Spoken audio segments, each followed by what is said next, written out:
You want blood in the water, man. Anybody ever see a linebacker hit one of y'all and punch one of y'all and y'all don't kill this dude? Football is being played, and Colorado football is getting into some of their scrimmages as spring football comes to its aid. Both perspectives, because both reach the people as well as what's it called, Well Off Media dropped it. So we're gonna watch both those videos. But first things first, let's talk about something that we talked about on stream. Come check me out if you want to see this on stream, which is the fact that officials, I'm pretty you've already heard this if you watch the other channels, that the NCAA did in fact deny the request from Syracuse and Colorado to go ahead and try to have that joint practice. So let's hear from Fran Brown, the head coach of Syracuse, and how he felt about the situation.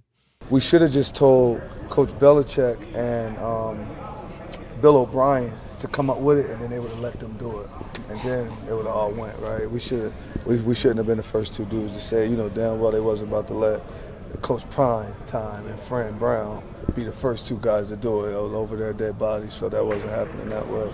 I'm just messing with you, NCAA. Don't get all mad and call my AD and try to find me. I'm literally joking. But I think that they were headed in the right direction, right? And they had all the right reasons.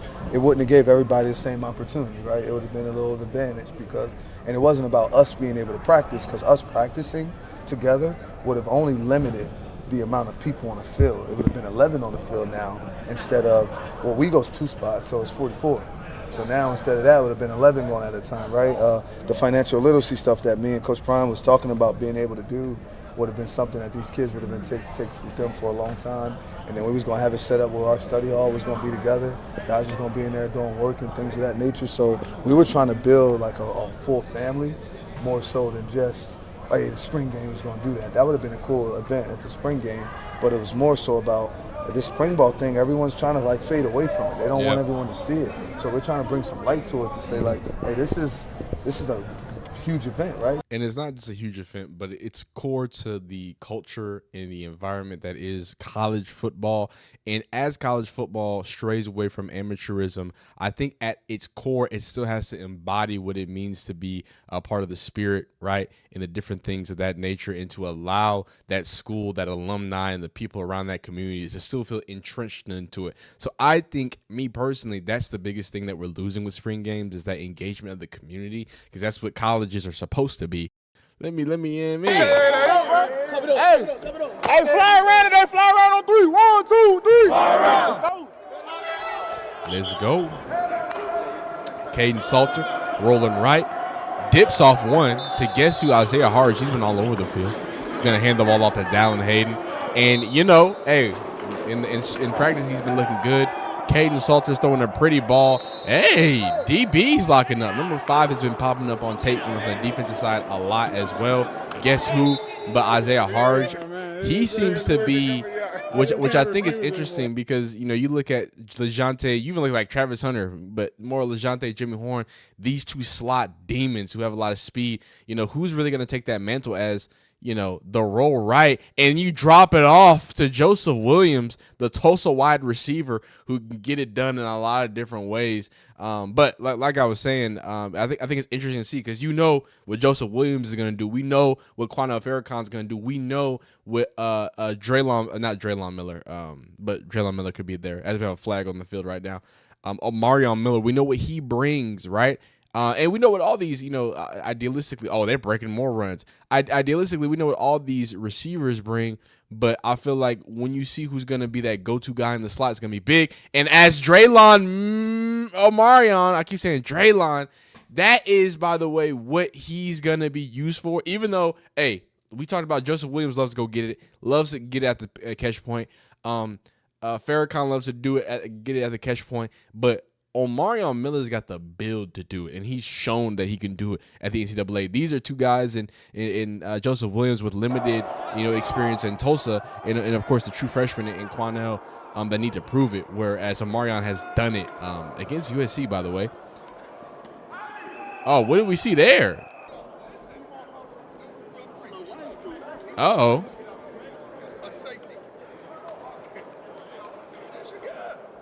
Hey, can we stop right there? This is why, and by the way, we get into this other video, this viral video of Prime getting these people right. I'm gonna go further on this, but just for a second, man, can you not enjoy Can you not enjoy the type of coach that Coach Prime is? I don't care that you a 4-star supposed to be 5-star. I don't care that you're Max Preps whatever player of the whatever you. I don't care, dog. You read the fucking safety. Hey man, I like that, dog. Let's see it, Julian. Let's see it, Juju. He's gonna hand off though. I believe that is that Welch in there? Julian again. Looking a little more, he's looking a little more flustered than usual, but he finds the true freshman, the freshman connection, Mr. Farrakhan. He looks a little jittier right now. I haven't seen him like this, but the balls are pretty. And guess who's going up to get it? But Joseph Williams. Again, that's what he's going to bring, those fades. And like I pointed out to y'all, Julian Lewis loves going to his guys for the fades. Oh, that's not good. That's not good. So that's something to kind of keep on. Oh, wait a minute. Is this it? Oh, I thought I was about to get. Oh. What's going on? What's happening?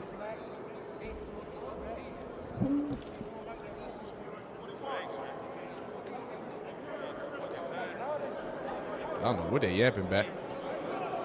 Oh. Where it is? Okay. Julian under center. I like. Oh, that was a hit, boy. That was a hit. What I was saying is I love that. You know what I'm saying? I don't think I gotta remember. I don't think they ran out a lot of zone last year. The zone run, that is, as he steps into the pocket and gets sacked. But I could be just thinking wrong. So I think it's interesting to see that zone type, that nice long stretch, right? And I think it's important. Handoffs, I think people like to talk about handoffs with the run or whatever. Handoffs have way more to do with the quarterback than you would know. So to see his smoothness there. Who that is? Who this is? We know who it is. Don't worry. It is Champ Bailey. It's Champ Bailey. He's going to be going throughout this practice. We're going to get a few different looks at Champ Bailey, teaching up the guys. So be on the lookout for that the rest of this video and for the Reach the People video when we hop in there too. The man, the myth, the legend, Rob Livingston. DC. People just need a little something.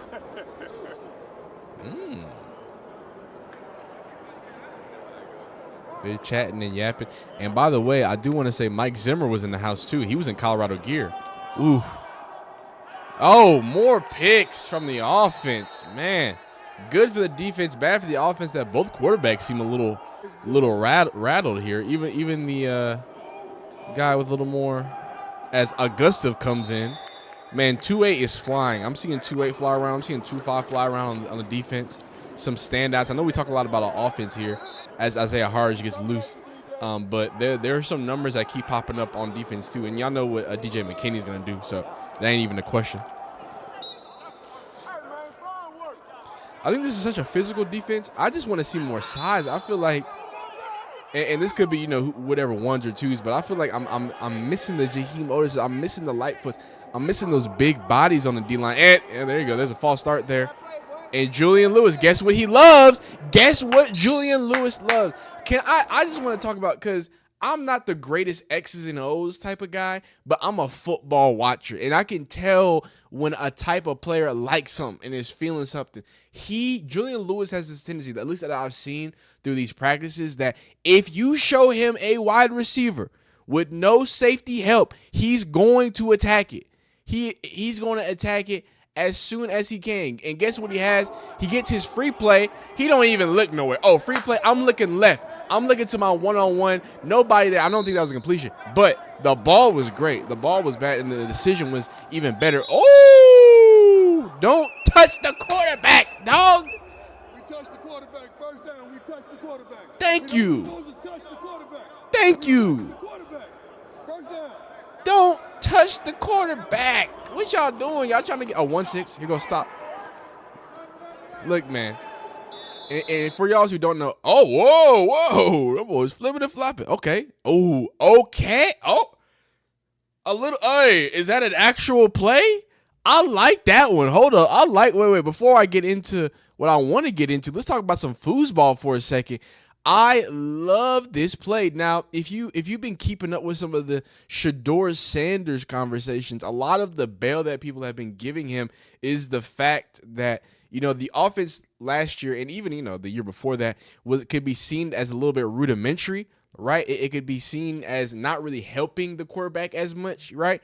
But when you get into stuff like this, now this isn't just a straight up, I would consider more of an RPO, more of a, what I'm saying, more of those style things in the college world to help you out. But this is still another great way that offensive coordinators, namely Steve, how you feel, Steve? My guy, Steve Sarkisian. I'm a Texas fan, if y'all don't know. I'm a Texas fan, cosplaying as a Colorado fan, because when I make Texas videos, y'all just make fun of me. Y'all don't watch it. But no, in all seriousness, something that Steve Sarkisian does, and I love for him that he does, is no matter who is quarterback, there's going to be motion in the backfield. And I think something that he does better than anybody else is, like I said, motion in the backfield, and not just pre-play, because pre-play motion is something that's starting to evolve and it continues to evolve, but bring the motion. And this is like the base level football. You're talking about veer, you're talking about wing T, misdirection stuff, is movement after the snap. How can we influence these backers? How can we influence these safeties that are trying to cheat up, that are trying to do X, Y, Z? How do we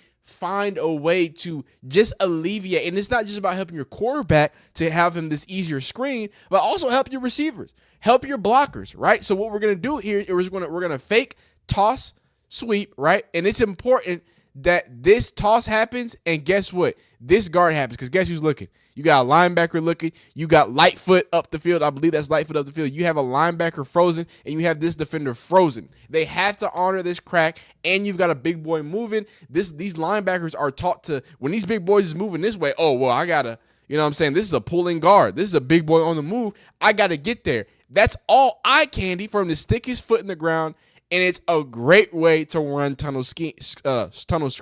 So the best offensive coordinators, what they do is they find great ways to run basic stuff, right? And an offense that I think about a lot is what was it, that McVay offense 2016 when they had Jared Goff.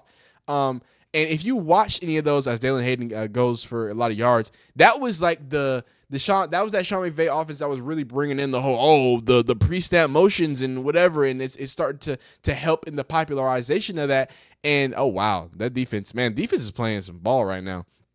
And what that culminated into, and what that really looked like is, hey, we're gonna run 5 to 6 plays. They're loving this zone, they're loving this reach, and we're gonna talk about some of the negatives of zone blocking, as you see right there, and it's getting a little, oh yeah.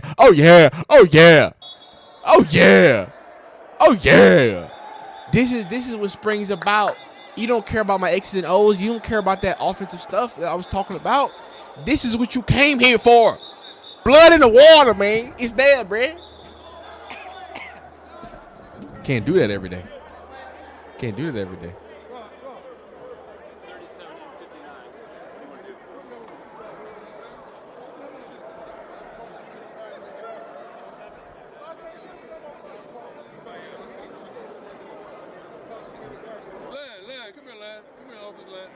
Yeah, this is about to be a great talking to right here. I already know what this finna be. Let me tell you what's going on, Rob. If I ever see a linebacker hit one of y'all and punch one of y'all and y'all don't kill this dude, we gonna have a problem. Because first of all, you the strongest cat in my hand. I want you to get your get back, and I'm not gonna stop it. Y'all ain't taking no whoopings. No way. Not one of y'all are taking no whoopings. Do y'all understand that? Yes, sir. We give whoopings. We ain't taking no whooping. Y'all got that? Yes, sir. So the next time that happens, To beat his ass. all y'all better jump and you better finish it. That's what I'm talking. Man, y'all better stop, dog.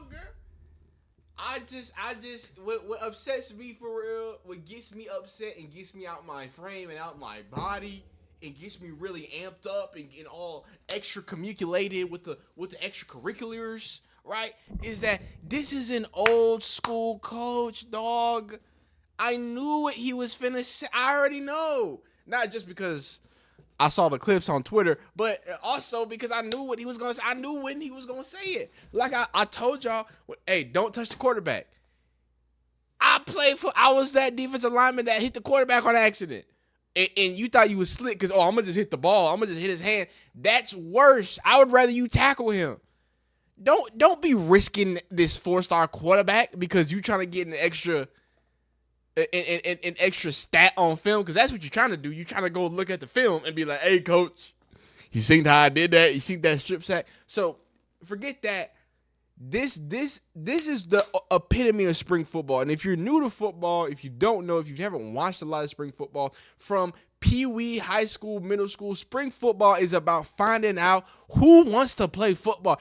It don't really matter about the offensive schemes I'm talking about. The only people who need to really learn in certain places, right, is offensive line, the base scheme, right? When I'm talking about a zone run scheme. So they need to have really good zone principles, because that's going to be the core of a lot of plays. You're going to run bootlegs off that. You're going to run, your Ringo, your rollouts. Those are going to be based off of that zone scheme, right? Or those zone steps, I should say. I'm going to have my fat boy, big boy pandas correcting me in my terminology. Your wide receivers understanding what certain routes are, and your quarterback needs to know everything. But other than that, we don't really care who knows that. We can teach it. We're going to have another camp. We're going to have summer camp, and that's when you need to learn everything. And if you don't know that, then there's a problem. Spring football is about breaking people. It's about seeing who's really about it, who's going to fight, right? This is not a real quarterback, and actually in college it's different. It is a quarterback battle, but you know what I'm saying about the quarterback battle, because it's like which quarterback is going to respond. These are two new quarterbacks. It's very interesting, right? When you don't have two quarterbacks battling, it's not just two quarterbacks battling, but these are two quarterbacks that just got here. So the tape is new for them. The record is clean for them. And going back to what I was saying, because I'm yapping and going too far, this old school shit, I love it, man. And I know it's old school now, but when I was a peewee, this is, hey, if somebody fighting, you better fight. And it's not a condoning of fighting. Like, I want to make sure that's clear, just for people who don't understand. That's not what it is, because a lot of people see that, and I tell stories sometimes about that. Like, oh, yeah, that happened. It's like, oh, well, they just want you to fight. They don't want you to fight. That's not what they want you to do. But football is a physical sport. If you don't have no fight in you, I don't want you on the field. It's not about trying to be all mean and mad and I want to kill everybody, you know what I'm saying? I'm trying to, and I want to punch everybody, because you got to know when it is. But like he said, we deliver them beatings, dog. It's not going to be no, oh, you going to punk me and push me over. Oh, no. You ever wonder why offensive linemen, everybody starts flying in the NFL? They're taught that at a young age. You don't let your quarterback get touched. You don't let your skinny, scrawny wide receivers get touched from the defensive side. I wish you would touch my safety, boy. We're going to have some problems. I wish you would crack block my corner. We going to have some issues, okay? You know what I'm saying? So I love this, man. Inject this into my veins. This that old school stuff. What else we got on this second?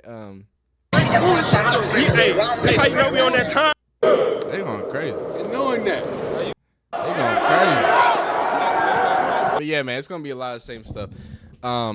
But we're going to close it out here, just watching some more foosball and just yapping about this scenario. And I love the fact that they hit you with the double angles. I just got so excited with that. Coach Prime gave you two classics. It's just the other angle. He gave you two classics, the whole don't touch the quarterback, and then you get the classic, you better fight if they're fighting, boy.